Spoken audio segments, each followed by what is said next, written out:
Саламатсыздарбы, урматтуу биздин Кел сүйлөшөлү долбоорубуздун угармандары. Бүгүн бизде конокто Меликхан Козбеков аттуу орто мектебинде 25 жылдан бери эмгектенип, билим берүүнүн жана профсоюз уюмунун ардак грамотасынын ээси, кыргыз тили жана адабият сабагынын мугалими, азыркы учурда мектепте профсоюз уюмунун төрайымы Касмалиева Нурия Аскарбековна болчу. Саламатсызбы эжеке? Саламатсыздарбы? Бүгүнкү долбоорго мени чакырып, жеке жашоом тууралуу маалымат алганыңыздарга ыраазычылык билдирем. Долбооруңуздардын өмүрү узун болсун, көп көрүүчүлөрдү топтоп, ишиңерде бир топ ийгиликтерди жараткан долбоорлордон болсун. Рахмат эжем. Ошо Нурия эженин Нурия деген ысымды ким ыйгарган? Рахмат. Бул ысым мен үчүн бир аз тарых катары алып алам. Анткени мен атам 10 кыздын арасында 10-чу кыз болуп төрөлгөм. Мен атам 7 кыздын арасында жалгыз бала болуп өскөн. Анан кийин мен 10-чу кыз болуп жарык дүйнөгө келгем. Менен улуу 2 эжем бар. Анан баягы апам, өзүмдүн апам айтар эле да, баягы төрөлүп роддомдон чыгып келгенде, сени эч ким карабайт дейт. 10-чу кыз болду, жалгыз бала болсо биз Кыргызда артыбызда туяк калсын деген нерсе бар эмеспи бизде. Анан кыз болобу дагы деп анан ошо чыгып келдим дейт. Бир күнү атыңды эч ким койбойт дейт, экинчи күнү дагы койбойт дейт, үчүнчү күнү дагы эле атың жок дейт. Анан өзүм баягы ызаланып эле менен улуу эжемдин аты Зульфия. Анан ошого уйкаш кылып эле анан Нурия деген ысым коюп койгом дейт да. Буюрса келечекте жүзүнө нур чачыраган, жылдыздуу кыздардан болсун, майлуу сүттүү болсун, эркек бала келсин деген таризде ошол апам атымды Нурия деп койгон экен да. Мен 10-чу кызмын. Анан ошол Нурия эженин балалык чагы дегенде эмнелер эске түшөт? Мен балалык чагым деп жаңы эле айтып өтпөдүм, мен 10-чу кызмын деп. Анан менден кийин баягы апам өзүнүн баягы ойлогон ою ишке ашып, менден кийин эркек уул төрөлгөн. 3 эркек уул. Кудайдын кулагы сүйүнсүн, 3 иним бар. Ошондо атам өзү жалгыз болбой, артынан дагы 3 эркек туяк калган. Балалык кезим дегенде мага айыл жыттанган, отко нан бышкан, нан бышырып жеген. Баягы биз колхоз совхоз учурунда балалык кезибиз ошол мезгилге туш келди. Биз чет жакта жашагандыктан колхоз совхоздун баягы машиналары өтүп, жүгөрүнүн жана кичинекей баягы комбайнга майдалангандан кийин паялар деп коебу, ошолору калганда отко бышырып жеген, картошканы мүндүр кылып чокко бышырып жеген, буудайды бадырак кылып бышырып жеген, ылайдан топурак жасап, ылайдан баягы оюнчук жасап, торт жасап жеген кездер. Мен балалык кезим ошондой элестер калды да. Тоодо жүргөн, айыл жыттанган, накта айыл жыттанган элестер. Мен балалык кезим ошол менен эсимде калат аябай. Ошон үчүн өзүңүз айтып атпайсызбы, айыл жыттанган депчи? Ошон үчүн филология факультетин тандап алдыңызбы эже? Кыргызга жакын болоюн дагы деп баягы бул Кудайдын бир буйругу окшойт, баягы тагдырдан качып кутулбайсың эмне болсо дегенчи. Анын сыңарындай мен негизи эле филология факультети деп барган эмесмин. Мен барганда мен өзүм негизи эсеп жагын аябай жакшы көрөр элем. Мектепте азыркы иштешип жүргөн, ошол математикадан, алгебрадан сабак берген, Матаева Анар эже сабак бергенде аябай кызыгар элем да, ушу эсеп жагыначы. Ушу бухгалтер болсомбу деген ой кеткен. Ал биздин учурда азыр мындай компьютер деген нерсе жаңыдан чыгып келаткан мезгил эле. Анан кийин ага деле эмес, мындай эсеп чыгарган жагын аябай жакшы көрөр элем. Анан мени өзү Кудай таалам сен филолог болосуң деди окшойт. Мен тапшырган окуу жайда Чүй университетинде филология факультети жок экен, юристтер бар экен, экономфак бар экен, анан филфак бар экен. Жаңы эле айтып өтпөдүмбү, айыл жыттангандыктан эми айылдан келген кыз филолог эле туура болот деди окшойт. Мен анан өзүмө дагы ошо менен мен филология факультетин тандап калгам. Шүгүр ушул кесип менен 25 жылдан бери иштеп келатам. Ошол өзүңүздүн эле бүткөн айылыңыз, кайра өзүңүз бүткөн мугалим, ошол мектепти бүтүп кетип кайра келип, ошол өзүңүздү бүтүргөн мугалимдер менен иштешүү сиз үчүн кандай сезимдерди берди? Мен ошол бүтүп келген жылдарда мен аябай мен ушунча жаңы эле айтып өтпөдүм, мен эсепчи болгум келчү депчи. Анан бирок филология факультетин тандаганыма да өкүнбөйм. Анткени мен бир топ акын жазуучулардын өмүр баяны менен таанышып, жана да айтып өттүм, кыргыз жыттанган кыргыз жөнүндө көп нерселерди билдим, тарыхын окудук, Манасты окудук дегендей. Анан баягы окууну бүтүп келгенде эле келсем эле баягы мектепте кыргыз тилчи аз экен. Кыргыз тилге муктаж мектеп экен да. Анан келсем эле Мударис деген агай бар эле. Анан ошого келип эле, эч ким деле алып келген жок, азыркыдай келип агай мен иштейин дедиңиз беле, жаш кадр кел деп эле. Анан мени ошол 2001 жылы ошо 1-сентябрда өзү мугалим кылып кабыл алып, районуга өзү алып барып, мени жумушка орноштуруп, анан ошо мен иштеп калгам. Бирок мен үчүн аябай эле сыймык. Өзүмдүн класс жетекчилерим менен иштеп калдым. Сабак берген мугалимдер менен иштеп, анан ушундай аябай жан дилим менен берилген окшойм. Келгенде мен ошол азырга чейин эсимен кетпейт. Акмат Алагай, Зинеже, Атаканова Зинеже, Шабданова Дареже, ошол үчөө 36 сааттан алып, анан мага бир 13 саат беришкен эле да. Анан азыркылар жаман көрбөсүн, бирок азыркылар айтар беле. Анан мен ошондо мага толук бир ставка кылып бер деп деле айтпаптырмын. Анан мага ошондо эртең менен 7:30 сабак башталар эле. 13 саат үчүн мен эртең менен 7:30 келип, кечки 6:30 чейин кетер элем да, кетет элем. Бирок ошондо да мен Акмат Алагайдын сабагын, Дареженин сабагын өтүп койчу десе, аябай мындай жан дилим менен берилип, кызыгуу менен өтөр элем ошо сабакты. Анан мен үчүн ошондой агайлар менен иштеш аябай эле чоң сыймык деп ойлойм. Сыймык, дагы деле сыймык. Эстегенде ошолордун элеси мага аябай келип турат. Алардын берген мотивациясы, сен мыктысың, сен кыйынсың десе, мен аябай берилип иштегенден кийин да. Эң сонун экен Нурия эже. Ошол эң алгач эмгектенип баштаган жумушуңуз биздин мектеп болгон турбайбы? Ооба. Эң биринчи айлыгыңыз канча сом болгон? Жана аны эмнеге коротконсуз? Эң биринчи айлыгым ошо айтпадым жана 13 саат мен иштедим депчи. Анан эжелердики аябай көп болсо, мен эми ал учурда бойдок элем, турмушка чыга элек элем. Анан 930 сом алгам да, эң биринчи айлыгым. Анан өзүмдүн атам менен апама барып 200 сом колуна берип, 200 сомго майда чүйдө аябай көп кылып алып барып, ушундай бир бактылуу сезимдер болгондо, мен өзүм тапкан акча, көрсө өзүң тапкан акча аябай мындай өтө жогору, аябай мындай кымбат баалуу нерседей болот турбайбы көрсө. Анан аябай бактылуу болуп, ушул акчаны мен алдымбы чын эле деп аябай мындай өзүмө өзүм ыраазы болгом да. Кудайга шүгүр келтирип, аябай 930 сом деген мен үчүн аябай чоң акча эле да ошол учурда.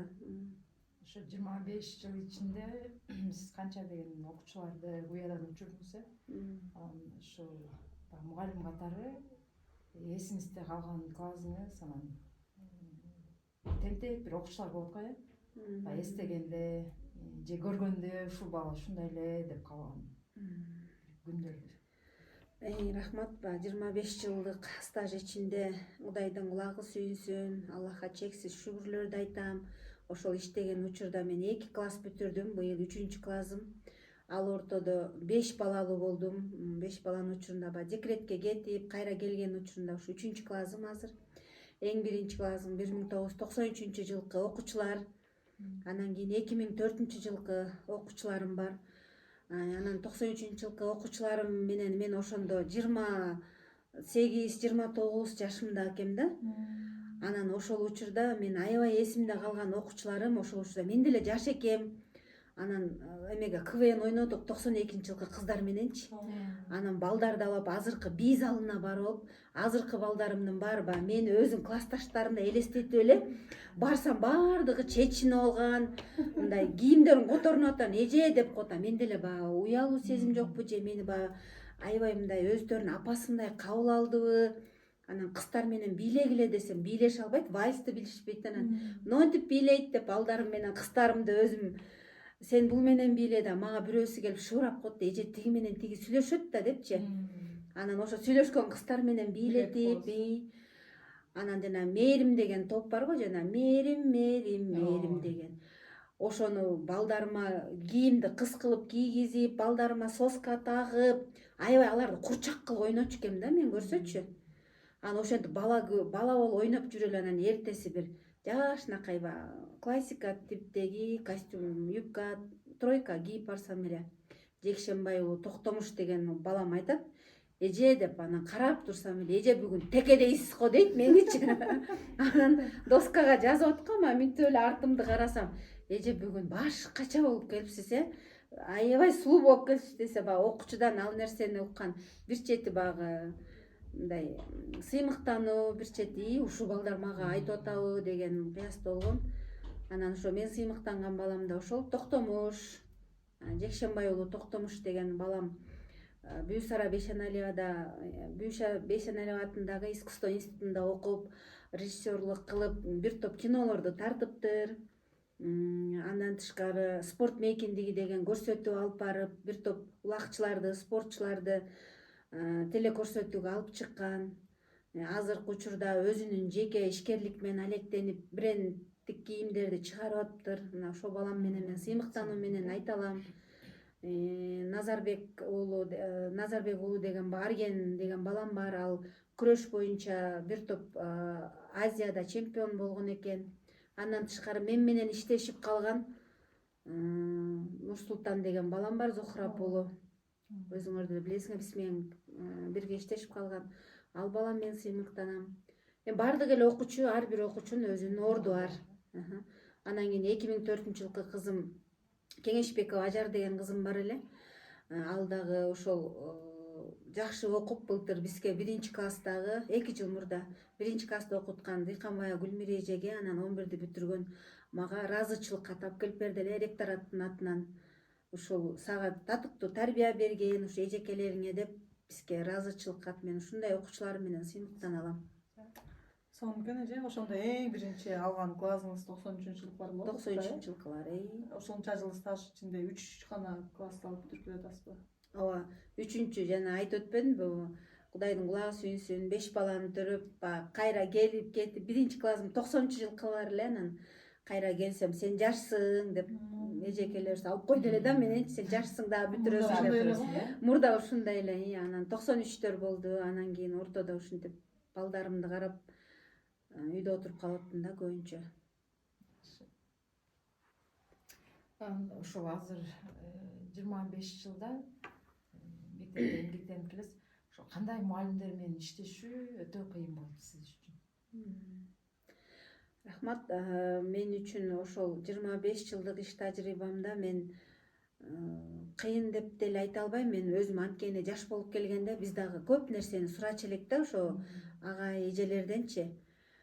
Ошол учурда сурай бер дешинсе, баягы арданбай эле, азыркыларды билбейм, бирок мурда мен кыргыз тилчилерден сурабастан ошол тарыхчы болобу, мен окуткан Какен эжеге барып деле эже планыңызды бериңиз, англис тилчи Шайри эжеден деле барып сурап, орус тилчилерден Жил эжеден көп нерселерди сурачумун эле да.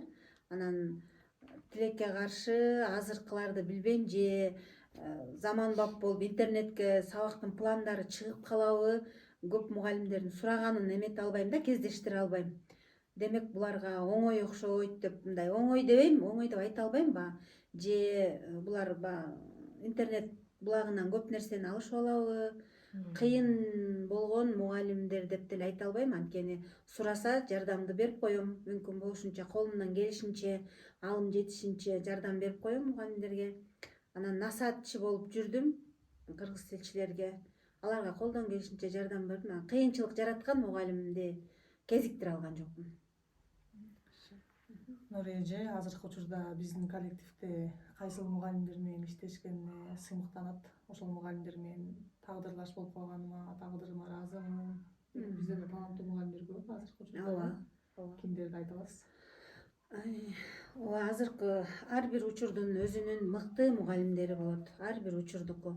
Мурда иштешип жүргөндөрдүн жанагы көрсөтмө куралдарын жазуу боюнча көп мугалимдерден үлгү ала алдык. Биз башталгыч класска барып, башталгыч класста Жыпар эже, Улжан эже, ошол эле Замир эжелерден үлгү алып, Гүлмира эжелерден үлгү алып келсек, кийин баягы жогорку класстын эжекелерине барсак, ошол жана бизден улуу муундагы эжелерден көп нерселерди алып алдым. Анан мен сыймыктанган жана айтып өтпөдүмбү? Акматал агай, Дария эже, Зине эже, Анан ошол эле Совет агай, Руслан агайлар менен иштешүү мен үчүн сыймык. Ар бир учурдун сыймыктана турган мугалимдери бар. Азыркы жаштар менен дагы мен сыймыктанып кете алам, айта алам. Анткени алар заман талабына жараша өздөрүн аябай өркүндөтүп келишет. Алардан да көп нерсени өзүбүзгө алып алам да. Көп энергия топтогон мен ойлойм. Көзү барда мактагандай болбойм. Анара менен дагы сыймыктанып кетем кээдечи. Анткени Анара көп нерсени мындай карап көрсөм, тынчтык тынчтык клубун менен иштешип атканы, эми карасаң тиякта окуп атканы, эми карасаң биякта окуп атканы. Азамат ошо энергияга топтоп өзүн өнүктүргөн адам катары билем да. Анан мектепте бир топ эле мугалимдер бар эми өнүктүрүп аткан. Бирөөнү атасаң бирөө калат. Ансындай өнүктүргөн мугалимдерден үлгү да алам да.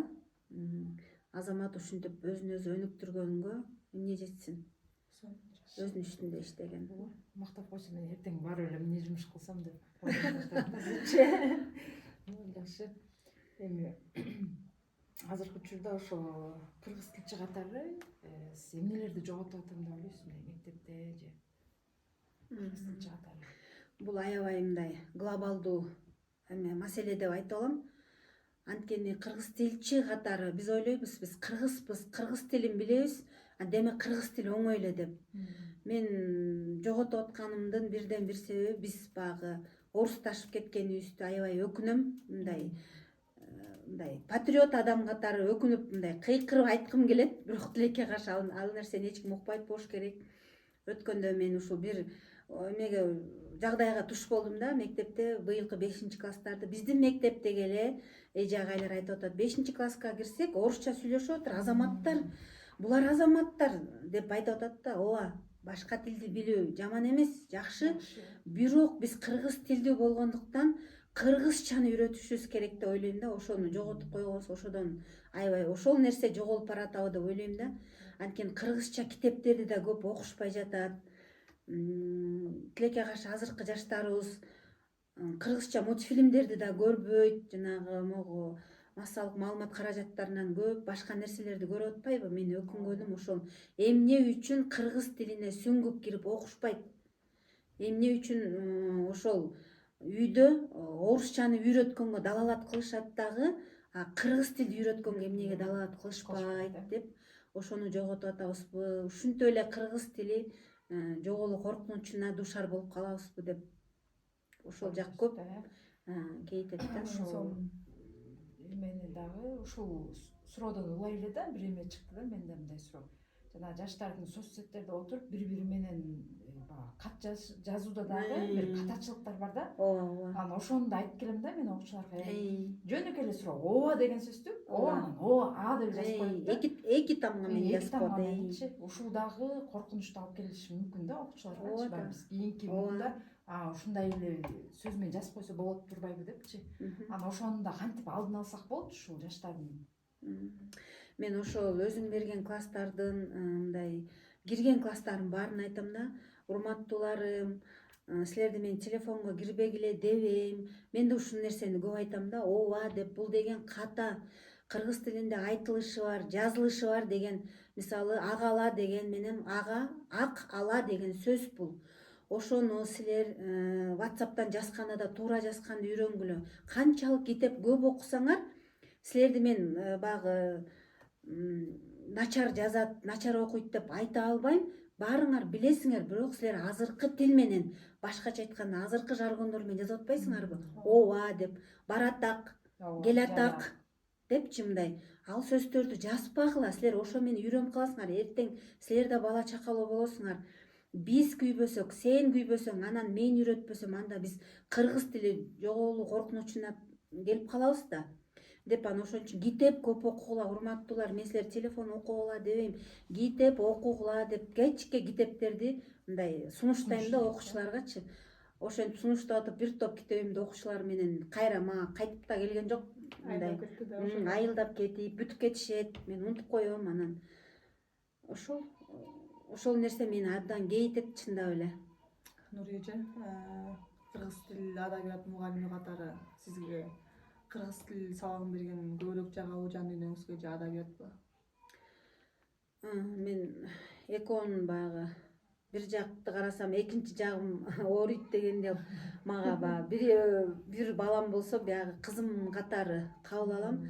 Кыргыз тилге келгенде баягы мурда кыргыз тилчилер аябай көп сүйлөйт десе өзүмө таң калчумун элем. Эмнеге сүйлөйт деп мен баягы сабак берип атканда ушул жерден учурдан пайдаланып айтып кетким келет.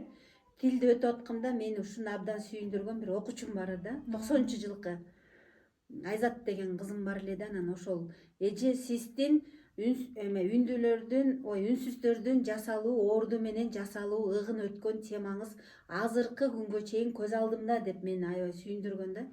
Себеп дегенде мен алар ошондо 5-класста сабак бергем, айтып өтпөдүм, 1-классым 90-жылкылар болчу деп Г классын алдым эле да. Анан келгенде ошол айтат да, эже ошол нерсени мен азыр деле айтып бере алам дейт. Өткөн темаңызды.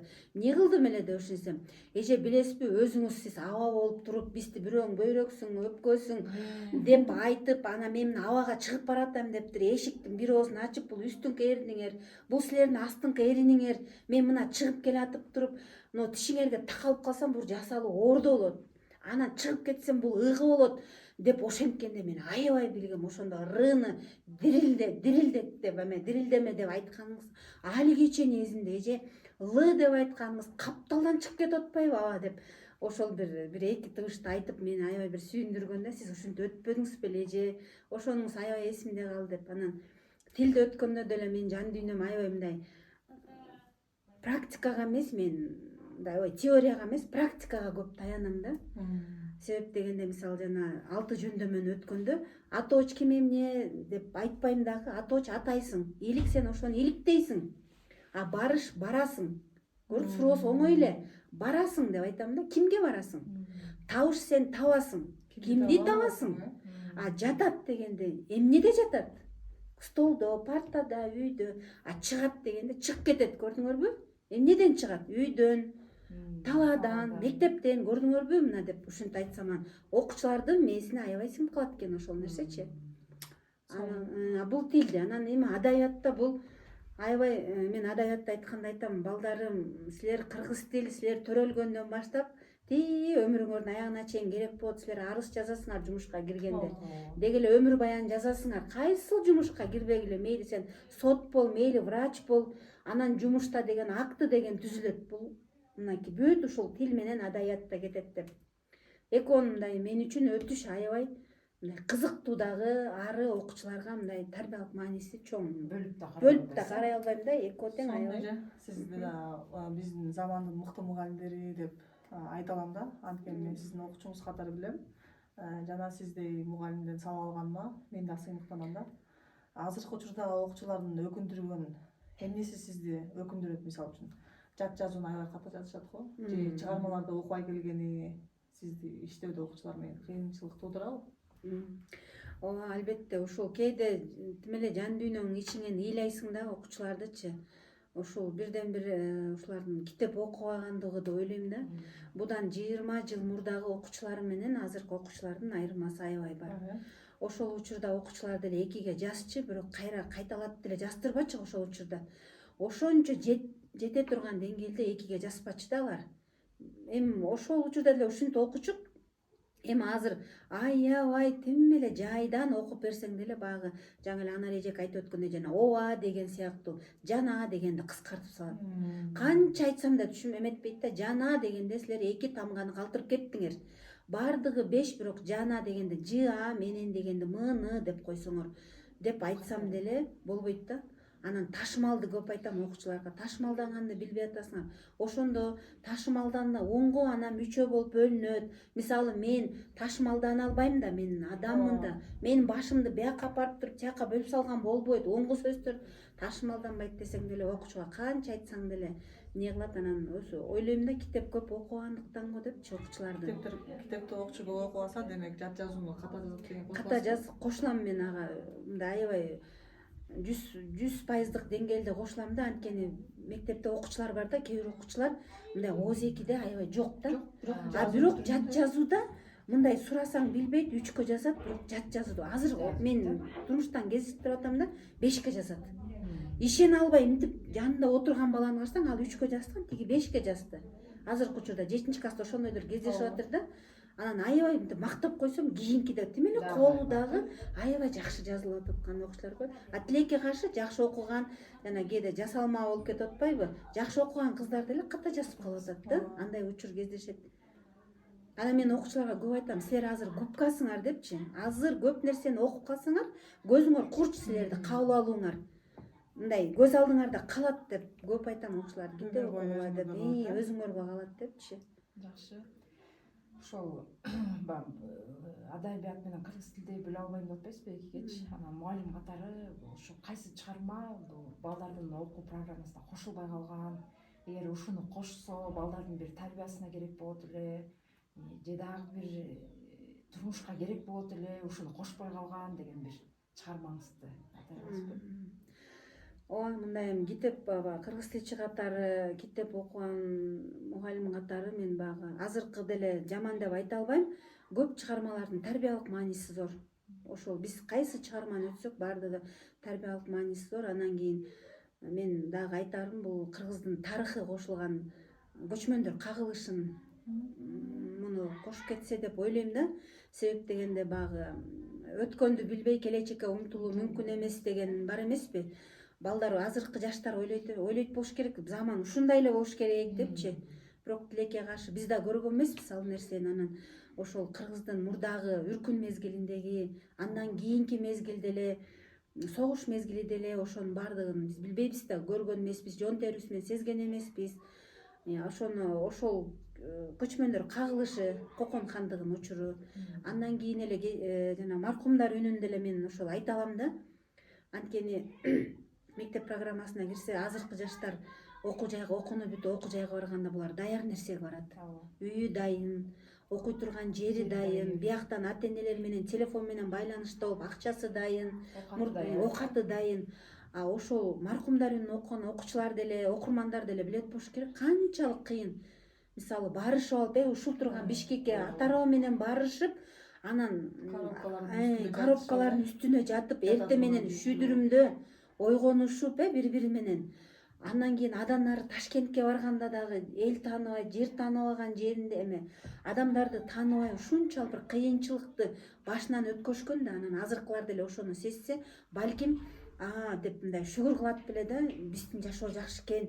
Мен мисалы Алкул Осмоновдун салыштырып, Алкул Осмоновдун тагдырын кайталаган жокмун. Ошол эле Касым Тыныстановдукун, Мукай Элебаевдикин, менде андай болгон жок деп ойлошор беле деп ойлойм да. Анан ошол мен өзүм окуп атканда аябай мындай ошолордун жанында жүргөндөй болуп, жүрөгүм аябай ыйлаган да ошол нерсе китепти окуп аткандачы.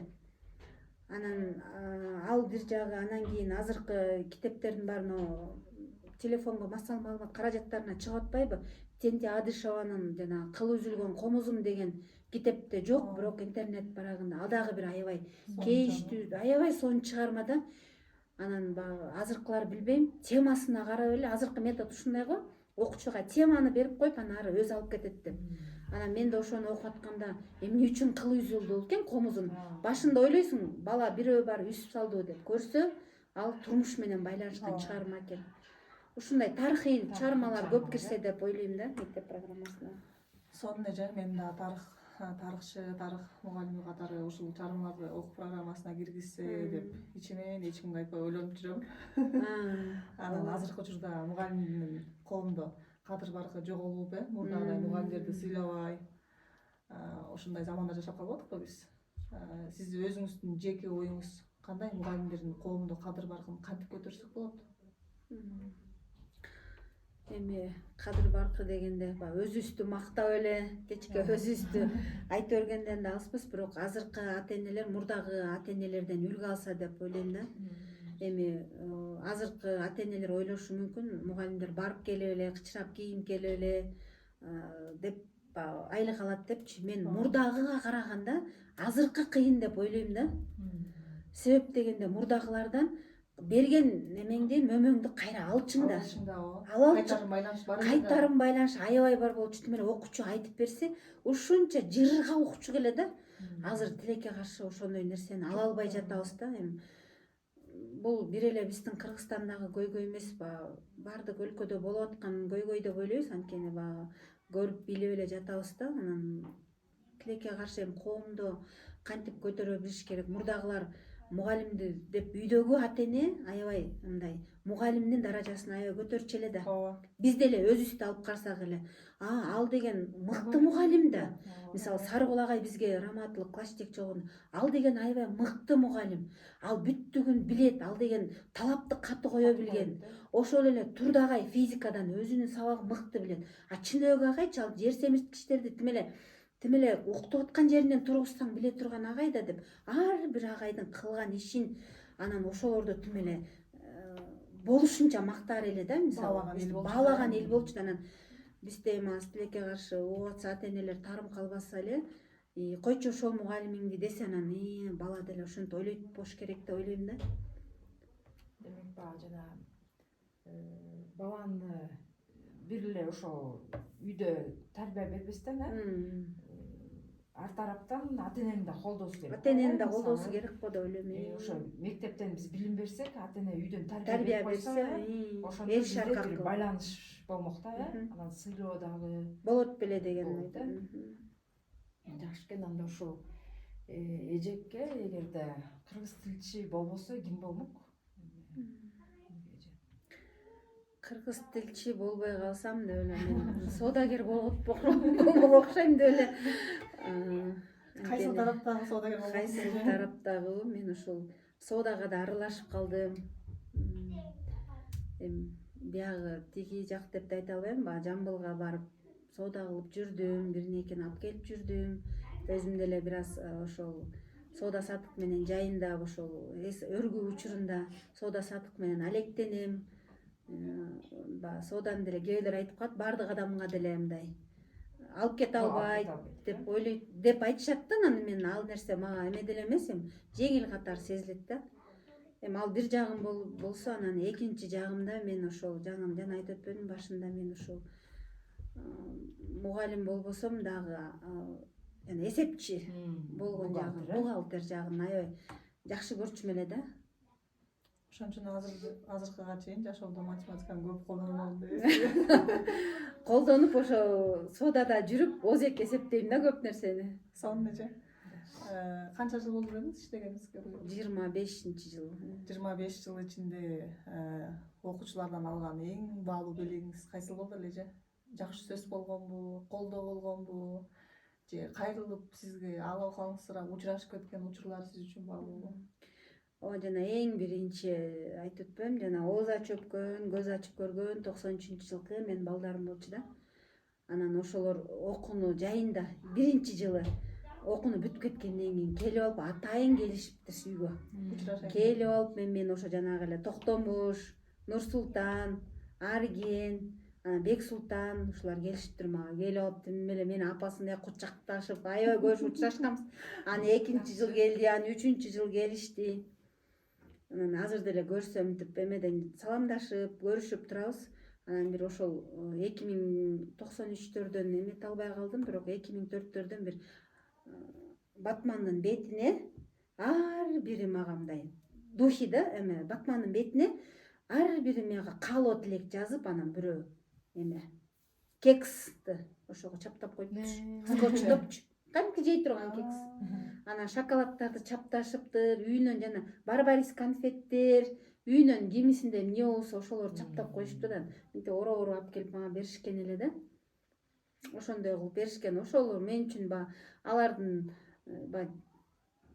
эмеси жан дүйнөсү менен берип атат да магачы. Алар ал жагын аябай сүйүүнү менен кабыл алам. Анан окуучуларымдын жакшы каалоо тилектери сөзсүз эле бизге материалдык белек эмес, алардын каалоо тилеги. Сиз сулуусуз, сиз мыктысыз, сиз жакшы сабак бересиз деп жазгандары мен азырга чейин. Анан дагы бир атырдын эме сыртына мен ойлоп турмун атыр экен депчи. Ошонун ичинде азырга чейин сактап койгом ошо 93-жылкы окуучуларымдын каалоо тилектерин жазып, анан кайра мынтип туруп эметип коюптур да.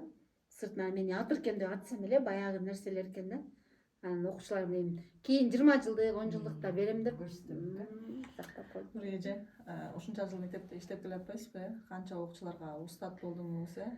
Бизде мисалы үчүн китепти сүйгөн, адабиятты сүйгөн окуучулардын жан дүйнөсүн китепке бурдуңуз. Анан койчу эми болду, айлык аз же болбосо башка тармактан өзүм көрөйүн, мугалимдиктен кетейин деген ойлор болгонбу? Мурда болбочу эле да, мына 20 жылга чейин болгон эмес. Такыр болгон эмес. Анан жана айлыкты деле шылтоологон деле жокпуз эми. Айлык дагы шүгүр, үйдөн дагы башка колдоолор бар. Жолдошум тараптан, талап, түстөн дегендей. Балдар чоңоюп калды деген. Анан азыркы балдардын жана сабак окубаганынан, азыркы балдар такыр башкача болуп калгандыктан башка жака да кесипке кетип калсамбы деген ой болот, бирок баары сүйгөн кесибиң экен, кете албай жүрөбүз да. Бирок азыркы учурда ошо окуучуларга укук көбүрөөк берилип, анан жоопкерчилик таптакыр каралбаган заманда мугалим болуп калдык э? Ооба, ошондой болуп калдык да. Мурда мугалимдер урушкан учурда окуучу болчук да. Эми окуучулардын укугу көтөрүлгөн учурда азыр мугалим болуп жүрүк да. Эми бу дагы Кудайдын каалоосу окшойт. Шүгүр эми буга да иштеп, коомчулук менен иштеп атканыбызга шүгүрчүлүк келтирем. Эми ошол Нурия эже, сыйлык сиз үчүн эмне? Сыйлык үчүн бизге көңүл кабуулар болуп кетет да. Эми сыйлыкты биринчи баягы алган биз кичинекей грамота үчүн айтып атпайлыбы, бир топ наркоерки болуп кетет депчи. Бирок сыйлыкты мен жана айтып өткөндөй, окуучуларымдын сага ошол берген сабагын кайра келип айтып келсе, ошол биз үчүн сыйлык да. Анткени кээ бир учурда окуучулардан деле атаандаш чыгып кетет, жана мугалимдер мектептин грамотасы эже сиз деле мыктысыз го, бизге бир топ аябай сабак өттүк элек го деп, баягы мурда жаш күндө бат сабак өтүп, мурда стим фонд учурунда аябай өтчү элек го. Акча десе баягы эмеден кеткен болупчу.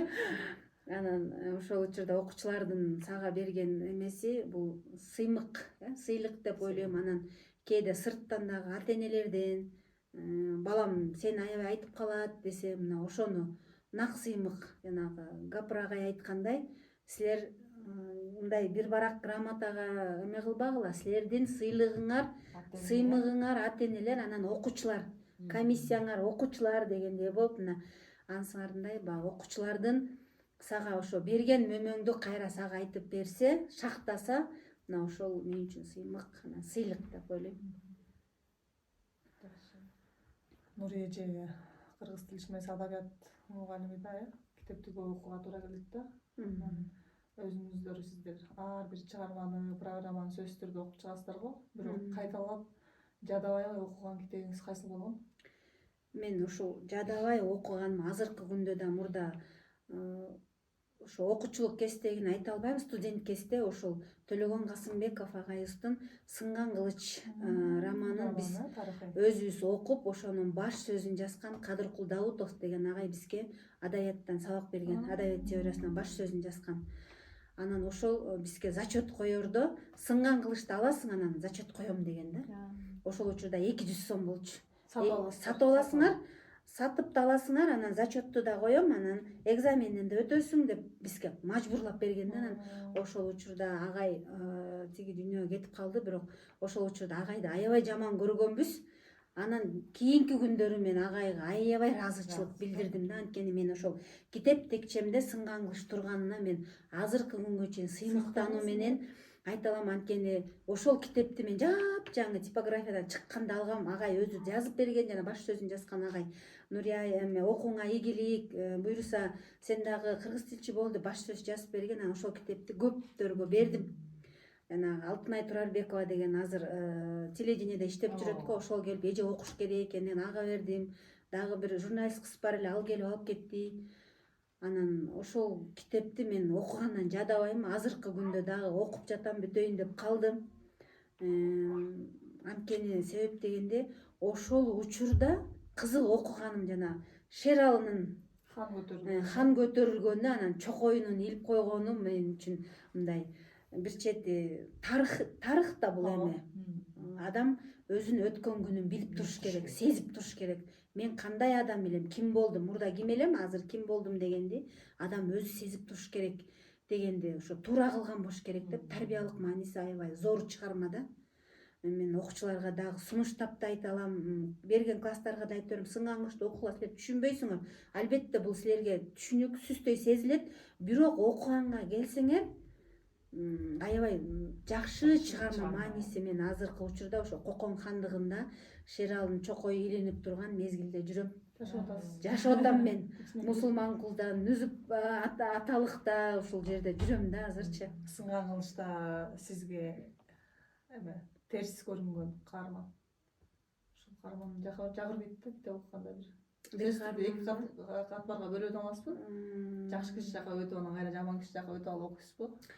Ооба, ошондой сынган кылычты окуп атып мен азыркы жашоодогу адамдарды көрдүм да, аябай көрүп анан алаңдар азыр деле бар турбайбы? Кичинекей мектепте бар экен, чоң жанагы саясатта эмес, мурда деле кичинекей мектепте болот экен. Анан көрсөм мурда да болгон турбайбы? Анан мен ушул аябай жаман көргөн башында Шералынын жанагы ар кимдин колунда тарбияланып жүрүп, малчы болуп жүрүп, анан аны хандык алып келип, кокустан хандык алып келип коюп, анан баягы чокоюн илип койгон күндө дагы чокоюн карабай туруптур, анан өзүн ошо хандык алып келген адамды өлтүртүп койгону мени аябай кейитет дейм. Ал жет өлчөп биргесиз болмок экен, баары бир хандын тукуму да деп көрсө адамдын көзүн байлык караңгылатып коет турбайбы деп ушундай жыйынтыкка келдим да. Мен Шералынын ошентип өзүн ошол хандык алып келген адамды өлтүрүп койгону мени аябай кейиткен жери да. Эми сиздин ушул сөздөрүңүздөн кийин эмени кайра окуп окшойбуз Эме дейт го, бир китепти бир эле жолу окуп койбо дейт го. Ошону бир башка учурда дагы бир окусаң, дагы башкача эмелер чыгат депчи. Анткени мен буну Данияр деген бир психолог эмесин унутуп койдум фамилиясын. Ошол мен психологияны окуганга чейин Куранды окугам дейт да. Бирок анда мен такыр башкача түшүнгөм дейт да.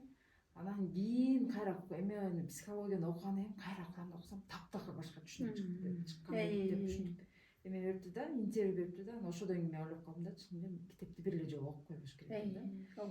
Аны кайра дагы бир кайталасаң, дагы бир башкача бир түшүнүктөр, анан башкача өзүң кабыл алган бери чыгармалар жөнүндө айтып атпайлыбы? Өзүбүз ушу адабиятчы, кээде бир адабият менен эме китеп окуганда ошолор менен аралашып кетем депчи. Анан эгерде ошол сиз жөнүндө китеп жазылса, анын аталышы кандай болот эле? Муну мен жанагы мугалим болуп киргенде, мен башында айтып өтпөдүм, мугалим болуп киргенде мен атам аябай сыймыктанар эле да. Мен жаңы кирген жылдары мугалим болуш аябай мындай даражасы бийик, авторитети аябай жогору болгон эме эле да. Анан атам мектепке кирип кетип баратсам, менин кызым мугалим да деп, мындай апам дагы, атам дагы, ошо көчөдөгүлөр да, мугалим болуп келдиңби сен, сен мугалимсиңби деп аябай мындай сыймыктануу менен карар эле да. Анан атам раматылык айтыр, бул деген эл агартуунун отличник болот, бул деген мыкты мугалим болот деп. Мен жаңы киргенде эле мен атам ушинтип, кызым, мен кызым мугалим, кызым балдарга тарбия берет деп аябай сыймыктануу менен карар эле мен атам раматылык. Ансыңарындай, эгер мугалим болуп калсам, китеп базылып чыгып калса, силер аябай менин эмем жогору кылып койдуңар окшойт. Мен жөнүндө эгер китеп чыга турган болсо, мен эл агартуу же болбосо мугалим деп эле коет элем. Темасы менин кызым же болбосо мугалим деген сыяктуу. Андан тышкары мен ушу эмеден, телефондон мугалим деген бир аудио китеп угуп алып, аудио китеп уккам да. Анан мен темасына кызыгып эле, мугалимдин жашоосу жөнүндө сүрөттөлөт го десем, ооба, мугалимдин жашоосу кандай кыйынчылыктарды басып өткөнү, баягы акчасы аз болсо дагы, эски бут кийим менен болсо дагы, балдар эмне болот, балдар кандай болот деп, баягы ошо аудио китепти окугандан кийин дагы да болсо баягы кетким келбей, мектепте дагы да иштеп, пенсияга чыкканча андан кийин да болобу, аз да болсо баягы кыргыз элине инсан катары кыргыз тилин дагы да салым кошуп окутсамбы деген ниетим дагы пайда болгон да. Эжен, сиздин ошол мугалим айтып атпайсызбы, өзүңүз баштан ар кандай учурларды, моменттерди өткөзөт да, турмушунда оордугун, жоготун баарын кандай учурда өтпөсүн кайрылып келип балдарга сабак бериш керек ооба. да. Сиз мугалимдер эми окуучуларга өткөн бир күнүңүздү айтып берсеңиз, сиз үчүн аябай кыйын болгон. Ушул жерден мен аябай сыймыктануу менен мындай өзүмдү айта алам да, башкалар ойлошу мүмкүн бул жөн эле айтып атат депчи. Мен ошол окуучуларга сабак бергенден кээ бирлер ойлойт го мындай чарчап калам депчи. Мен тескерисинче ошо окуучулардан энергия алгандай сезилет магачы. Азыркы күндө деле мындай кээде мындай окуучуларга эме мүмкүнчүлүк бербей эле өзүм баягы мынтип бере берет экенмин да. Мындай сүйлөп аябай мындай өзгөчө биринчи, экинчи, үчүнчү күндөрү аябай өзүм жакшы көргөн сабактан бүгүн да байкадым да. 6 класска кирип алып эле баягы сынаточту жакшы көрөм да өзүм дагы. Анткени сынаточту мен жаңы киргенде жанагы мында кыргыз тилчилер эмелер бар эле, конкурс. Кыргыз тилчи, ооба. Үлгүлүү кыргыз тилчи деген ошого барып, анан мыкты мугалим деген конкурстарга барганда ушу сынаточту өткөм да, жаңы киргенде 2-жыл дегенде Раеже мен алып барганда ошондо өткөм да. Бүгүн да өтүп алып аябай тим эле берилүү менен өтсөм, анан кайра окуучулар мага ошол нерсени берип атпайбы? Берип атса аябай сыймыктандым да, өзүмдөй окуучулардын алганына түшүнүп калганына аябай сүйүндүм. Жана ошо 3 окуган окуучулар дагы эже бул катыштык сынатош да, бул деген сапаттык деп, бирок билбейт ал. Жазганда билбей атат да, бирок аябай түшүндүрүп эметиме окшойт да. Мен өзүм турсам сынаточмун, ал эми пальто бул сапаттык сынаточ, эгерде мен пальто кийип алсам бул катыштык сынаточ. А мен өзүмдү чече албайм да эч нерсемди. Көрүн бул деген оңгу түрүндөгү деп баягы практика жүзүндө түшүндүрсөм, түшүнүп калганына аябай сүйүндүм да. Ошо эженин кыргыз тилчи катары ушу азыр эже менен канча жылдан бери иштешип жүрүп, накта кыргыз тилчи эже, анан кийин күйгөн кыргыз тили үчүн окуучуларды ошол үчүн бир тарбия берген мыкты кыргыз тилчи катары билдим да. Анан эми ушул темадан бир аз чыгып, эженин бир өздүк жашоосуна, же болбосо бир эженин башка бир сырларын ачууга аракет кылалы да. Ошол сиздин эмне дейлем, балалык чактагы деп койчукпу, биринчи сүйүүңүзгө кайрылалы да сиздин. Жашатып, 50-гө чыкканда жашатып кое турган болдум депчи. Бул ар бир адамдын башынан өткөн турмуштун мыйзамы деп коебузбу? Бул жандуу нерселердин адамдарда, айбандарда баарында боло турган нерсе болуш керек. Анан биринчи сүйүү дегенде мен башка бөлүп деле айта албайм. Ошо 25 жылдан бери түтүн булатып келаткан 5 баламдын атасы, ушул өзүмдүн жолдошум, сүйүктүү камкор атабыз, ушул канатты. Биринчи сүйүүм деле ошол болчу. Азыркым деле ошол, Кудайга шүгүр. Анан мындай түбөлүктүүлүгүн өчүп калды да. Айтыңыз биринчи сүйүүңүздү. Мен ошол биринчи сүйүүмдү мен башкадан бөлүп айта албайм. Биринчи сүйүүм бул элдердики биринчи сүйүүсү башка, анан турмуш курганы башка болуп калат эмеспи? Меники ошо Кудай бизди аябай бекем кылды окшойт. Мен биринчи сүйүүм ошол 25 жылдан бери түтүн булатып келаткан 5 баламдын камкор атасы, менин сүйүктүү жубайым ошол Канат.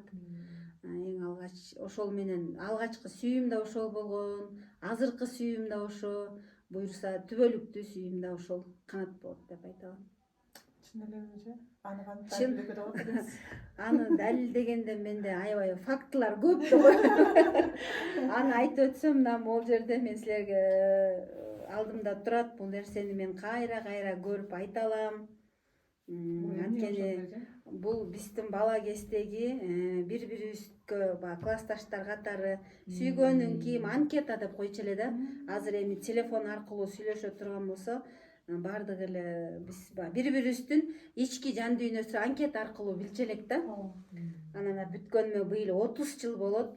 30 жылдык тарыхы бар. Бул моундай менде дневник дегеним болгон. Классташтарым көрүп турса, мага келсеңер алгачкы сүйүүңөр, махабатыңар баардыгы ушул жерде. Анан сен сүйгөнүң ким деген жери бар эле да. Анан бул жерде мен көп жерине жаңы эле көрүп бул анарага сага чейин анарага айтып отургам. Сен сүйгөнүң ким дегенде көп жерге мен Канат деп жазыптырмын. Канат менен көөнө жооп бериптим. Канат менен турмуш кургум келеби десе, ооба деп айтыптырмын. Кээ бир жерде турмуш көрсөтөт деп айтыптырмын. Анан далил катары силерге ушуну ишенбей калабы деп ушул нерсени көтөрө келгем. Анан 30 жыл муну кантип сактадыңыз? 30 жыл мурун мына ошол университетке шаарга кеткенде шаарга барды. Кайра айылга келгенде айылга келди. Анан кайра ушул айылга өзүмдүн жолдошума турмушка чыкканда кайра алып келип алып муну тимеле сары майдай сактап, эчтеке кылбай ошо сыртында айрыгым келбейт деп анча ичканда жейин деп койттум. Ошондо дагы ошол 30 жыл мурдагы сатылган дептерде ошол сакталуу. Ишенбесеңер анан кийин көрсөтөм, бу жерде бар. Азыр ошо маек башталардан мурун 1-2 жерде мындай анкетага сөз жок жазып чыкты. Мен дагы колдонуп калгандардын ичинде бармын да. Эме мага сурооң деген жери бар болчу да, сөз жок ошону жазып чыкты. Анда десек, эме көптөр жазыптыр да, эме сүйгөнүң ким десе, Нурия сөз жок эже эме жазыптыр да, бергечи Канат депчи. Анан ошосун көрүп алып азыр ошол кездеги бул мындай балалык аруу таза тилек да, Ошону Кудай кабыл кылды. Анан Нурия эже эмне үчүн айылга турмушка чыгып, айылга келин болду эже? Азыркы жаштардын көз карашы айылга калгысы келбейт, ата эне менен тургусу келбейт го. Ооба, бул нерсе биз баягы мен жана башында айтып өтпөдүм, мен баягы 10 кыз болуп, чоң ата, чоң апанын, атанын, апанын татыктуу тарбиясын алган кызмын депчи. Анан ошодо атам дагы, апам дагы, чоң энем дагы, чоң атам да ай алыскы жерге кетпе, өзүбүзгө жакын эле жерге бар деп, азыркыдай мурда деген алыска кетсе барыш кыйын, мындай байланыш деген жок, почтага барып, анан телеграмма берип, анысы да убактылуу сүйлөшүлгөн учур эмес беле. Анан баягы кечке эле бизге айта берсе, кулакка ошондой нерсе сиңип калыптыр да. Анан алыска кетпе десе, башкаларга жомок болушу мүмкүн. Баягы окуп жүргөндө эч ким менен сүйлөшпөй, эч жакка барбай, мен анын үстүндө общежитияда жашаган жокмун. Бөлөмдүн үйүндө жашадым, бөлөлөрүм менен чогуу жүрдүм. Анан баягы буйрук экен, Канат менен байланышып калып эле анан кайра ушул бизде өн учурабаптыр да. Мен ушу айылга турмушка чыгып каламай, мен шаарга кетишим керек, мен деген билимдүүмүн, бул билими жок деген нерсе бизде андай болбоптур да. Болгон эмес, түшүнүк да болгон эмес да. Бизде негизи турмуш куруп, бала чакалуу болуп, ошол үйдүн очогун өчүрбөй түтүн булатып кетүү деген бизде ошондой түшүнүк болгон. Анан ошо ата энемдин эмеси менен мага берген насааты менен эле ошондой кылып калдым окшойт да. Тагдырдын буйругу. Дагы бир эмеси ошо ата эне айта берип, биздин бир аң сезимибизге бул нерсе мындай уютку болуп калган да, закон болуп калып калган. Анан биз ушуну жазышыбыз керек, жакын жерге калышыбыз керек дегенчи. Анан ушу Нурия эженин ички ааламы эмнеге толгон ушу? Бул жерде айтылат эмеспи, мен ушул нерсеге аябай басым жасайм да. Ушул баягы кыргыз тилчи катары баягы макалдарга, лакаптарга аябай басым жасап, ошону окуп алып, анан өзүмө да тарбия берем, тарбияланам, өзүмдүн үстүмөн иштегенге аракет кылам. Анан башкаларга да айтканга аракет жасайм да. Анан жана эскинин жаңысы бар, жамандын жакшысы бар, досуңдун досу бар, душманыңдын душманы бар дегендей. Анан жаман адамды деле жакшы жагы бар болуп калат. Ошол сен жаман деп жүргөн адамдын кандайдыр бир деңгээлде жакшы жагы болушу мүмкүн. Ошол сен аябай кумир тутуп жүргөн жакшы адамдын да кандайдыр бир жаман жагы бар болуп калат. Үйдө деле ошондой го, эски деген кийимдерди баягы өрттөйм деп алып чыксаң, арасынан бир жашынакай көз кыйбай жакшысы чыгып калат. Жаңы дегенден жаман чыгып калат. Анысыкандай мен ички ааламым жаманга толтурбашка аракет кылам.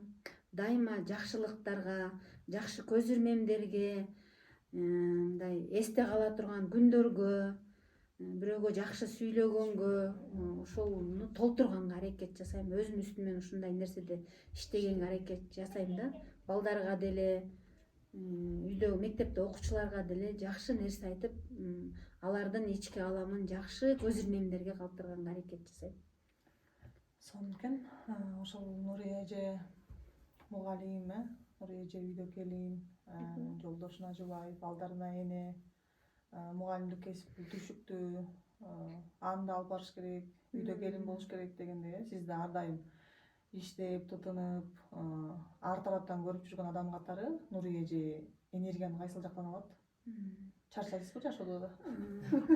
Ооба.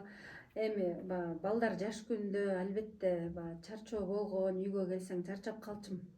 Анан чарчасаң деле балдарың үчүн жумуш кыласың да, бирөө үчүн кылбайсың, балдарыңа нерсе жазайсың. Анан мен ушул нерсени 2-3 кишиге айтам, мектептен да баягы кошуна колуң же дагы бир эжесиңди деген аяштар деген үстүндө ушу чарчайсыңбы мектептен, башың ооруйбу десең, жок деп айтсам таң калат да. Силерге дагы таң калыштуу болуш үчүн мен энергияны көбүнчө окуучулардын чурулдаганынан алам. Мен үчүн ушул нерсе аябай чоң нерсе. Башкалар үчүн мындай айтышы мүмкүн, мен чындап эле окуучулар баягы мынтип үйдө тынч отурсам кулагыма бирдеке шуулдаган угулгандай сезиле берет, окуучулар менен аралашып жүрсөм мага мындай өзүнөн өзү энергия топтолгондой болот. Албетте окуучуну тынч отургула дейм, бирок жана коридордун танапис учурунда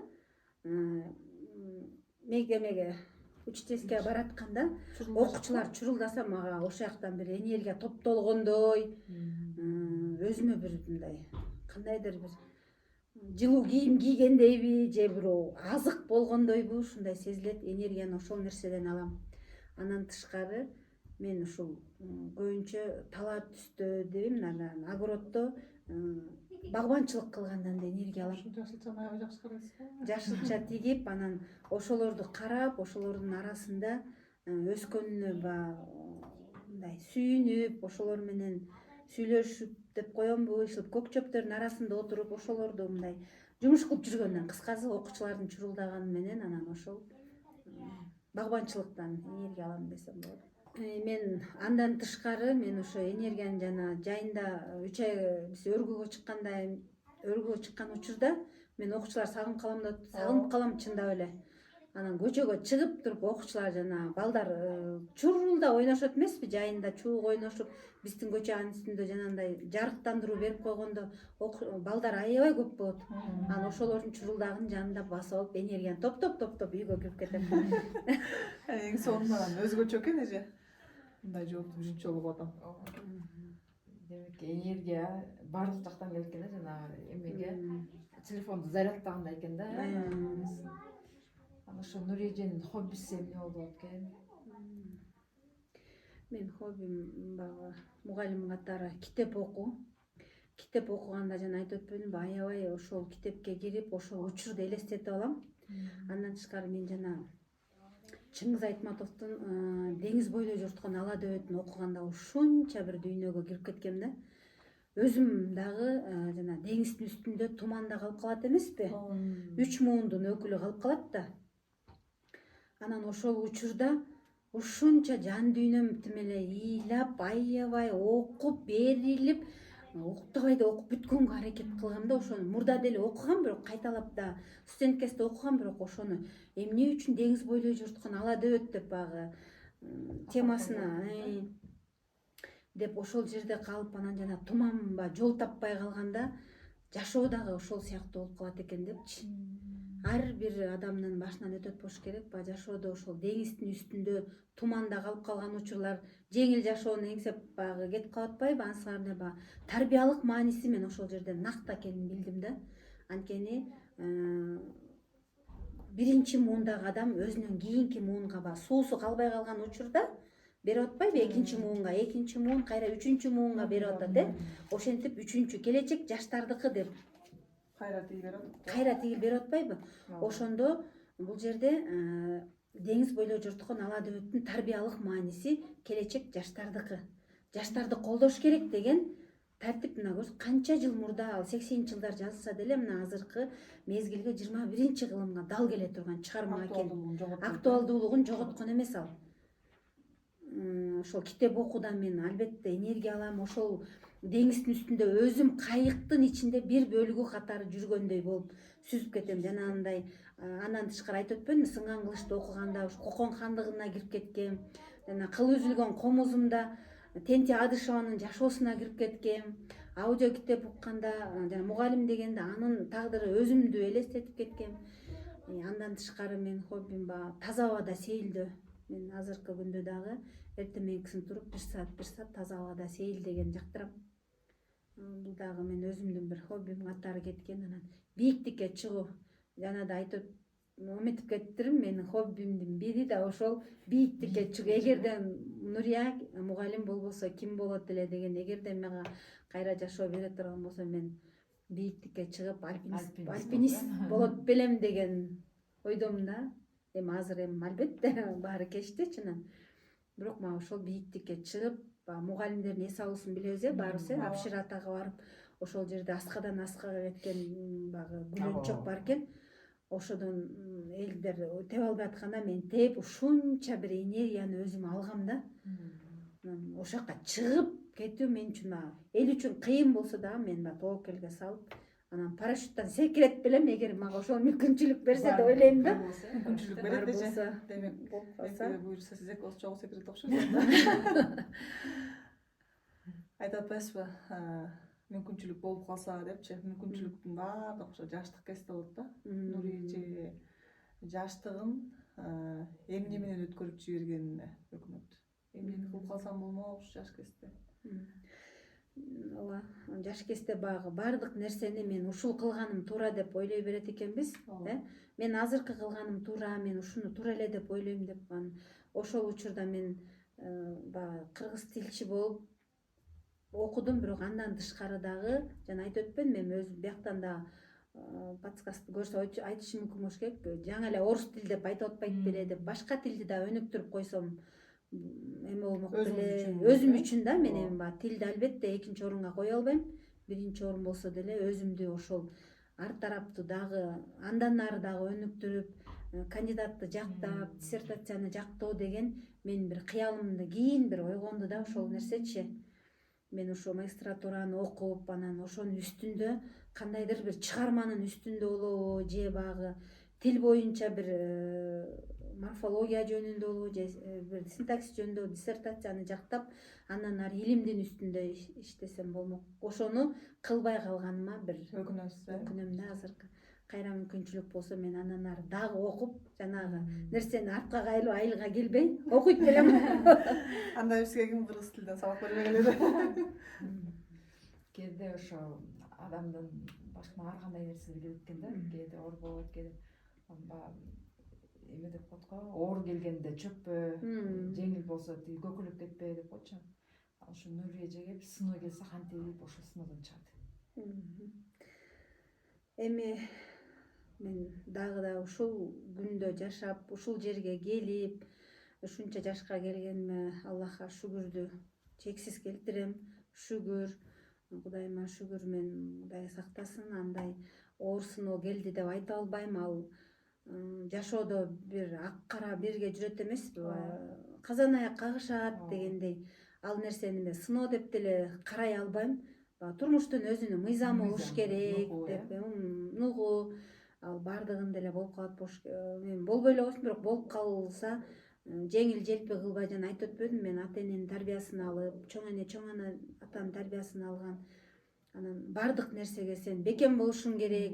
Сен ошол үйгө бардыңбы, ошол үйдө ырын ырдашың керек, казанында кайнашың керек деген нерсе болгон да. Анан бир аз үй бүлөлүк жашоодо наркы өркү болгон бизде делечи. Анан мен ошону мактаныч кылып, сүйүнүч кылып азыр деле айтам да. Биздин учурда сен кичүү балага тийсең, ошо сен багышың керек деген түшүнүк бар эмес беле? Азыр нерсе калбай ар кандай го эми. Анан бизде ошондой бола. Менин жолдошум ушундай айтып атпайбы, Нурия жүрүп анда бөлүнүп кетейли десем, мен уят эмеспи деп айтканым бар да. Анткени Чыңгыз Айтматовдун Жамиля повестин окуганда бизге Дария эже сабак бергенде ушинтип айтты эле да. Анан сен Жамиля болсоң эмне алат элең, а сен Данияр болсоң деп ушинткенде, анан көптөр эле мен Жамиля болуп Данияр менен кетип калам десе, Дария эже ушинтип айтчу эле да. Сен да кийин кайнене болосуң. Сенин балаң ушинтип ээрчип кетсе эмне кылат элең? өзүңдү ошонун ордуна кой дегенде мен ошондо эжем эжем көп айтчу да, ошондо мен ушинтип айтканым бар да, эже мен анда калдым да эме менен, эме менен калам мен, Данияр менен кетпейм мен деп ушинтип айткам да. Анан ансыңарындай ошентип ошол нерсе мен аябай эмеме сиңип калып, анан эми аны сыноо деп деле айта албайм. Анан ал нерсени убактылуу нерсе деп эле айтып, анан Кудайга шүгүр келтирем, эч кандай менде оор сыноо болгон жок, шүгүр. сонун эже мындан кийин сыноо деле негиз болбой эле койсун. Нурия эже адамдардагы кайсы сапаттарды баалайт? Адамдардагы баягы инсан катары адамгерчилигин жогору баалайм. Албетте баарыбыз эле аны айтып болуш керек. Адамгерчилигин биринчи орунга коем. Акыйкат сүйлөгөндү, ак караны баягы ылгай билгендерди, таразанын салмагындай болуп ташты туура койгонду, туура коюп баягы тактыкты талап кылган адамдарды мен аябай жогору баалайм адамдарда. Албетте беш кол тең эмес, адамда жакшы жаман сапат болот, бирок ошентсе да жаманын жакшы катары көргөнгө аракет кылам.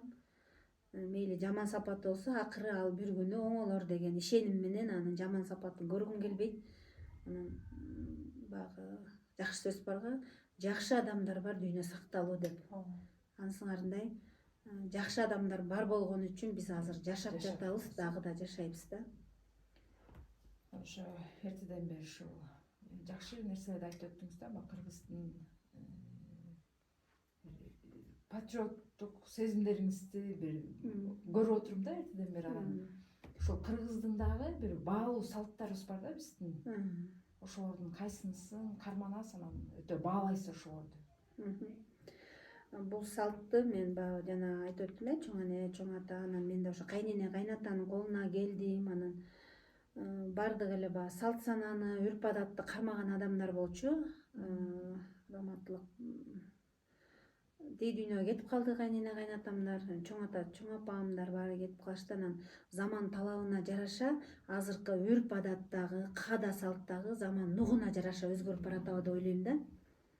Себеп дегенде эми жакшы жаман бирге жүрөт эмеспи, баягы өлүктүн кою салты дагы замандашып кетти. Баягы эми кандай эми айтыш дагы азыр эме болуп калат, баягы молдолордун көбүнүн жагынан баягы башка нукка бөлүнүп атабы деп ойлойм. Анан кыргыздын каада салттары дагы заман талабына башкача болуп кетти да. Мисалы сөйкө салууда деле акырын эле эч кимге жар кылбай эле үйгө келип эле акырын эле сөйкө салып эле кетчү эмеспи эле. Аны дагы азыр биз чоң даңаза кылып берип атпайлыбы? Бере албагандар ичинен армандап, эми ошол эле азыр заман талабы азыркы жаштардын баары кыз узатуу менен кеткенди каалайт. Аны кылбай койсо дагы болбойт. Ал илгери эле бар болчу, бирок ал тымызын эле, үй ичинен эле ысырапкорчулук жок. Ошондой болчу эмеспи эле? Эми ошол эле тушоо тойду деле, бала төрөлгөндө деле, баягы жаңы наристеге ат койгондо деле мурда деген сонун эмеспи эле? Баланын кулагына молдону чакырып, ат коюп, эми ошол нерсенин баарын эле кафе, ресторандарда берип атпайлыбы? Эми ал деле салт деп айтабыз. Анан жана тушоо кескенде деле кафеде берип атабыз. Анда биз эме балдарды чуркатып, анан балдардын баягы жан дүйнөсү таза да, чуркап келатып, ошого мен жетсем экен деп, анан ушу баладай болуп жолуң ачылсын деп баягы ырым-жырымды кылып атпайлы. Тушоо той дегенде кафеде анчалык деңгээлде болбойт эмеспи?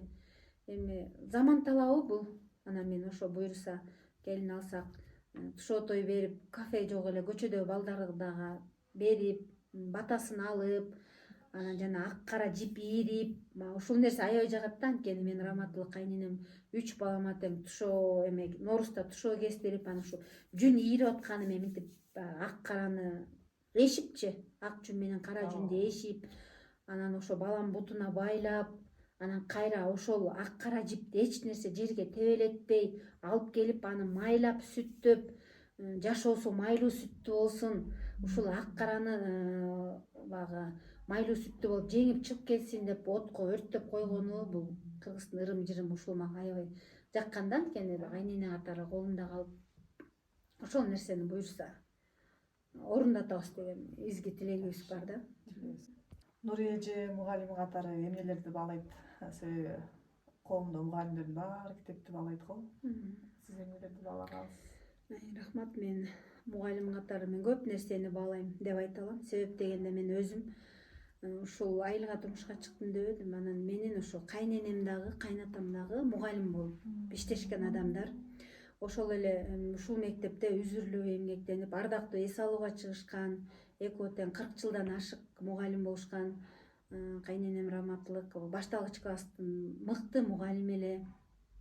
Кайнатам болсо кол эмгек сабагынан мугалим берчү эле да, мугалим болчу. Анан ушу мен келин болуп келгенде кайненем аябай бир сүйүнгөнү бар. Мугалим келин албадымбы? Менин китеп дептерлеримди бул жакшы сактайт, анткени бул билет да деп кайненем бир биз көшөгөдө отурганда кошуналар келсе аябай бир мындай сыймыктануу менен айтканда, менин келиним мугалим да деп. Анан ошол кайненемден мен көп нерселерди ала алдым, ал мага көп нерсени жардам берди. Жаңы мен келин болуп келгенде анда жолдошум баягы дыйканчылык менен алектенгендиктен семинар болот эмеспи? Семинарга барайын десем жибербей коет да менчи. Анан кайненеме барып айтсам эле, эмнеге барбайт экен бул деген жаш мугалим барат деп жиберип койгон. Анан өзү айтар эле да, мугалим деген классика тибинде кийим кийиниш керек. Мугалим жылаңбаш жүрүш керек. Сен кайнене кайнатаң колунда болсоң да жылаңбаш бар деп мага өзү айтар эле да. 10 жылдыгым болуп калып, жылаңбаш болуп кайнатам алдына кире албай атсам, кире отура бер, эч нерсе болбойт, сен сыйласаң болду деп өзү ар тараптан мага колдоо көрсөтөр эле. Анан мен ыраазымын кайненеме. Анан кийин андан тышкары кайненемдин өзүнүн баягы шкафы болор эле, китептерин сактаган. Анан ошонун мурдагы СССР кезинде Эл агартуу деген мынакей журналдар бар эле да. Анан ушул журналдарды мен азыркы күнгө чейин күнү бүгүнкүдөй сактап келем ушинтип. Бул деген 1977 жылкы Эл агартуу деген баягы мурдагы улуумун аталарыбыз, апаларыбыз көрсө билет. Эл агартуу деген мына көрдүңүздөр 78 жылкы, 77, 80 жылкы. Мына эң улуусу 77 жылкы экен. Анан мен кайненем ошо сыртына мынтип жазып коёр эле да. Проблемалуу окуучуларды окутуу, бул жерде эмне дейт? Анализдөө. Мурда деген сабакка киргенде кантип анализ берчи, класстык саат дейт. Мына ушулардын баардыгын сактап койсом аябай сүйүнөр эле да. Балким сен келбесең, муну башка баягы мугалим эмес келсе, мунун баркына билбейт эле депчи. Андан тышкары мындай мурда ошол апам иштеп жүргөн учурда мындай буклеттер жазалар эле, мынакей берде Жергетал орто мектеби деп мурда ошол деп айтылчу да, Жергетал орто мектеби деп. Кийин Козубекова болду да. Анан мынакей кайненемдин аты жөнү туруп атат. Өзү ушинтип могу сырттын баары өзү кол өнөрчүлүккө бози жасаган, кийиз жасаган эме эле, инсан эле. Анан ушинтип жазачу эле да. Көрсөтмө курал жазачу эле. Өз кол менен жазат. Анан булардын баардыгын баягы мурда бизге сухой клей деп коет го. Анан ошолордун баардыгын мага жазап бериле. Мына карточкаларды, ногулардын баарын алып. Эми азыркы мугалим бизге жакшы болуп атпайбы? Мына көрдүңөр, китептерден айырып алып, анан кыркып алып да, анан балдарга көрсөтмө курал кылчу эле да. Мынакей 5 кирпиге 3 кирпини кошсо канча болот депчи. А биз аны азыр интерактивдүү доска менен эле көргөзүп коюп атпайбы, даяр нерсени. А булар накта мугалим деп мына ошолорду айтса болот да. Мынакей ошолор канча деген эмгек, эмгекти талап кылган. Анан муну жаңы эле айтып өтпөймүнбү? Мунун асты деген ун экен. Ун менен кылып, анан канчалык аккуратно жазалганда ошончо. Анан мага мен ошентип мен келин болуп келгенде көрсөтмө курал мага жазап бергенде, анан мен сухой клейди алып келипсем, аябай сүйүнгөн эле да магачы. Силерге кандай жыргал, мен жазап берейинчи деп балдарымды уктатып коюп, анан бул оюм чийимдерди көрдүңөр да, мынакей мындай жанагы азыркы үлгү да буларчы. Азыркы жанагы конфет печеньелердин алдына коюлган кагаздарды ушундай кылып, анан оюм чийип, анан мага жазап берген эле да. Мынакей сөз түркүмдөрү боюнча зататоч, сынаточ, такточ деп өзү отуруп алып, ар бир сөз түркүмү боюнча жазап, мына өзүнкүнү окшоштуруп, иштерин баарын кооздоп, анан ошондо аябай сүйүнүп, мынакей могу илгерки жана машинкага коюлган кара кагаздар эле да. Анан ушул менен мына кийин эметпесең ушуга өзүң кыла албасаң ушуга бастырсаң болот деп мына ошол кагаздарды кайненем раматтылыктын дүйнөдөн өткөнүнө быйыл 14 жыл болду. Мына 14 жылдан менден мурда мен келгениме эле 25 жыл болду. Мына ушул күнгө чейин сакталып турганына мен да өзүм сыймыктанам. Анан өзү дагы аябай сыймыктанып айтты эле да. Буюрса келин алуу кадамында турабыз биз дагы. Буюрса келин алуу бизге да насип кылсын. Жакшы келин алганга бизге насип болсун, өзүбүздөй келин келсин деп айтабыз. Балким кимдир бирөөлөргө жаман болсо, кимдир бирөөлөргө жакшыдырбыз. Кыргызда кыргыз тилчи катары макал менен айта берейин эми мен. Келин кыздай болобу, кекилик куштай болобу дейт. Эми бардык нерсени кылса бардыгы өз ордунда болот, бирок ар бирин өз орду менен кылса болот да. Буюрса колдон келишинче, алдын жетишинче жакшы кайненеге заман талабына жараша кайнене болгонго аракет кылабыз. Аны эми жашоо шарты өзү көрсөтөт деп айтабыз, бирок биз кайненеден корккон мезгилде биз келин болгонбуз. Анан эми азыркы келиндер Кудай куткылсын ошол жашоону, жакшы кайнене болгонго аракетибизди жумшайбыз мүмкүн болушунча. Сау болуңуз Нурия эже. Бүгүнкү берүүбүздө бизге келип конок болуп, өзүңүздүн жан дүйнөңүздү ачып, бизге болгон кеңештериңизди берип, кеткениңизге терең ыраазычылык билдиребиз эже. Мындан кийин дагы көп эмгектерди жасап, бизге үлгү болуп, балдарга билимиңизди берип жүрүүңүздү каалайбыз. Рахмат. Кыздар, силерге дагы ушул долбооруңар башта айтып өткөндөй узак жашасын, өмүрү узун болсун. Силерге дагы ишиңерге ийгилик каалайм. Жана башында айтып өткөндөй анара изденүүнүн үстүндө жүрөсүң. Бегимай, сен дагы жөн калбаган Манастан чубак кем бекен деп, сен дагы мен Бегимайды ушул жерден да пайдаланып айткым келет. Бу дагы китеп окуу боюнча мен Бегимайдан да үлгү ала алгам буга чейин. Сен дагы кадамыңды кенен коюп, буюрса ушул келечегиңер алдыда дагы көптөгөн ушул кел сүйлөшөлү долбооруңар менен көптөгөн мугалимдердин дагы да силер билген, силер сыйлаган адамдардан маек алып, ошонуңар элге жагымдуу болсун, силерди колдогон адамдар көп болсун. Рахмат, ушинтип чакырып, ушу жеке жашоо жөнүндө маалымат алайлы. Кандай адам болду экен, ички дүйнөсү кандай, сырткы дүйнөсү менен ички дүйнөсү дал келеби деп мени чакырганыңарга мен ыраазычылык билдирем. Ишиңерге ийгилик, албан ийгиликтерди каалайм. Рахмат эжеке, айтканыңыз келсин. Сиздин дагы тилеген тилегиңиз, ойлогон ой максаттарыңыз ишке ашсын.